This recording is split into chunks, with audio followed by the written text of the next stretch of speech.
ప్రస్తుతం టాలీవుడ్ ఇండస్ట్రీలో అందరి దృష్టిని ఆకర్షిస్తున్న సినిమా మెగాస్టార్ చిరంజీవి 150 చిత్రం.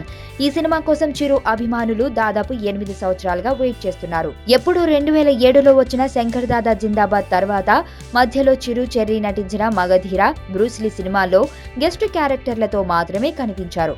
ఇక చిరు దాదాపు 8 సంవత్సరాల గ్యాప్ తర్వాత నటిస్తున్న సినిమా కావడంతో ఈ సినిమా కోసం యావత్ టాలీవుడ్ మొత్తం ఎదురుచూస్తోంది. మెగా వారసులైతే ఈ సినిమాలో చిన్న క్యారెక్టర్ ఇచ్చినా చేయడానికి రెడీ అంటూ పోటీ పడుతున్నారు. అలాంటి సినిమాకు హీరోయిన్ మాత్రం దొరకటం లేదు. చిరంజీవి ఇమేజ్ తో పాటు ఏజ్ ను కూడా దృష్టిలో పెట్టుకుని హీరోయిన్ కోసం చిత్ర యూనిట్ ఎన్ని ప్రయత్నాలు చేస్తున్నా ఇప్పటికీ సరైన హీరోయిన్ దొరకడం లేదు. ముందుగా నయనతార అనుకున్నారు. చివరి నిమిషంలో నయనతారను కాదని ఆ ప్లేస్ లో అనుష్కను తీసుకున్నారు. అనుష్క హీరోయిన్ గా ఫైనలైజ్ అనుకుంటున్న టైంలో ఇప్పుడు అనుష్క చిరు సినిమాకు హ్యాండ్ ఇచ్చినట్లు తెలుస్తోంది.